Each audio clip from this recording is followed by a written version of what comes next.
আরে ভাই টিকটকে দেখি নামাজ পড়তেছে লোকজন, আবার দেখতে কোরআন তালাওয়াত করতেছে একটা লোকে।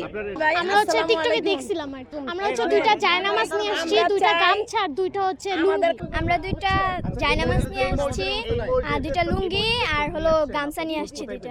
কি নিয়ে আসছেন এখানে একটু দেখান তো। দুইটা লুঙ্গি আনছি, দুইটা গামছা আনছি। দেখান তো, বের করে দেখান তো। গামছা লুঙ্গি কার জন্য? লুঙ্গি একটা রাজীবের, একটা ইমাম সাহেবের। খাদেম কি উদ্দেশ্যে আসলে? আর গামছা নিয়ে আনছি মানে নামাজ পড়ে মানুষের ওযু করে হাত মুখ ধোয়ার জন্য, বুঝছেন?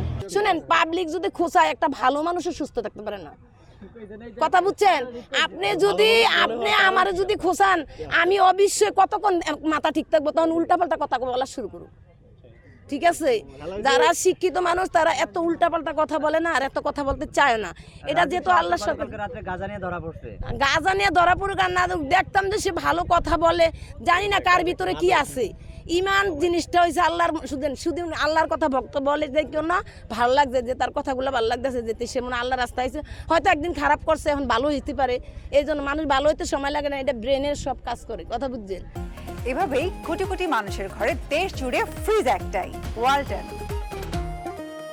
এখানে তো অনেক উন্নত মানের মসজিদ সবাই দেয়, এটা উন্নত মান হয়ে গেছে, এটা তো উন্নত মান হয় না। আমার এলাকায় খাইয়া আছে না আছে সেটা তো আমি বাই দেখি না, আমি মসজিদটা দেখছি, আমার তো ভালো লাগছে।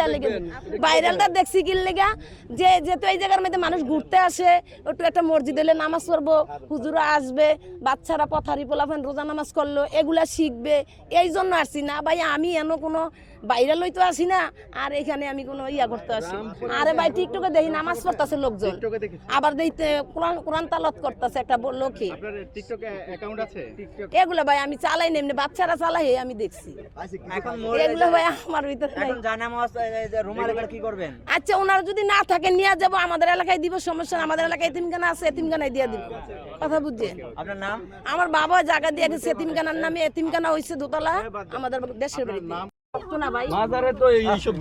ভাই মাজারের ভক্ত না। এই যে কথাটা বললেন, আমি মাজারে, এটা মানুষ নামাজ পড়ে, আমরা কেন মাজার? আমরা তো মাজার কই আসি নাই। আপনারা হুদা কামে ভাই এটা করেন না। আল্লাহর রাস্তায় আমি দিতে এসে আমি একটা মানে দেখলাম যে কথা সে আল্লাহর ভক্ত কথা বলে, আল্লাহর কথা নিয়ে কথা বলে, এই জন্য আমার ভালো লাগছে যে না রে, সে তো আসলে আল্লাহর একটা ইমানদার লোক। আসলে ইমানদার লোক পাইতে কিন্তু অনেক দুনিয়াতে কিন্তু আছে, কিছু মানুষ আছে দিকে দুনিয়াটা আছে, নাইলে কিন্তু ধ্বংস হয়ে যেত। যাক, সেটা কোনো কথা না। সে মাদক ব্যবসা করে না কি করে এটা আমি জানি না। দেখছি একটা লোক কোরআন তালাওয়াত করে, আবার সে আজান দিয়ে নামাজ পড়ায়, ভালো লাগছে, এই জন্য আসছিলাম।